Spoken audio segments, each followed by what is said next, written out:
Inaresto ng mga otoridad ang 5 lalaking nagpalabas sa publiko ng umano'y malalaswang larawan ni suspended Camarines Norte Governor Edgardo Talyado. Nagka-tensyon pa bago sila inaresto. Nakatutok si Maki Pulido. Magkaso kayo. Magkaso na lang po Nasa kayo. publiko kayo. Magkaso na May lang po mga kayo. batang nakakapanood. Hindi po. Hapon nitong Sabado nang magkatensyon sa kabayanan ng Labo, Camarines Norte. Ipinalabas kasi sa isang closed van na may LED screen ang isang video na may malalaswang larawan ni suspended Governor Edgardo Talyado. Yan po ang katotohanan. Hindi natin dapat itago sa tao. Ba't natin itatago sa tao? Kaya lang, huwag kayo sa publiko. Piliin nyo may mga bata. Tama ba na magpalabas kayo ng hubad na larawan sa may mga bata? Tama ba yan? Ang lalaking ng away sa mga nagpalabas ng video, si incumbent Councilor Bernard Alaon na taga-suporta ni Talyado. Mga tauhan naman umano ng kalaban ni Talyado sa pagkagobernador na si Congresswoman Cathy Barcelona Reyes ang mga nagpalabas ng video. Giit ni Alaon may ordinansa ang bayan laban sa pagpapalabas at pagbebenta ng malalaswang panoorin.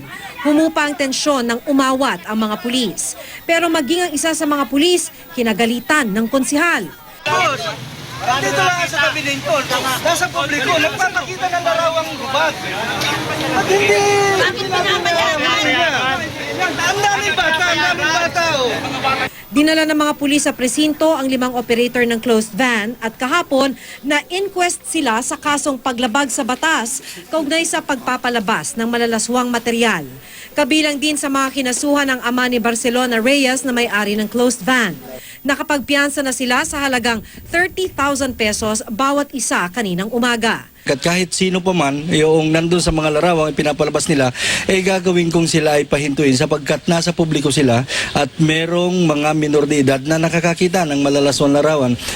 Aminado ang kampo ni Barcelona Reyes na tao nila ang mga hinuli ng mga pulis. Pero giit ng kanilang abogado, wala silang kinalaman sa pagpapalabas ng video.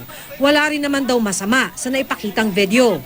Nauna na rin naman daw napanood sa balita sa telebisyon ang mga ipinalabas na larawan. Inilabas yun sa TV, ibig sabihin hindi yun malaswa. Kinontra ito ni Alaon, lalo't hindi raw nakablur ang mga ipinakitang larawan. Wala pang pahayag kaugnay nito si Talyado. Maki Pulido, Nakatutok, 24 Oras.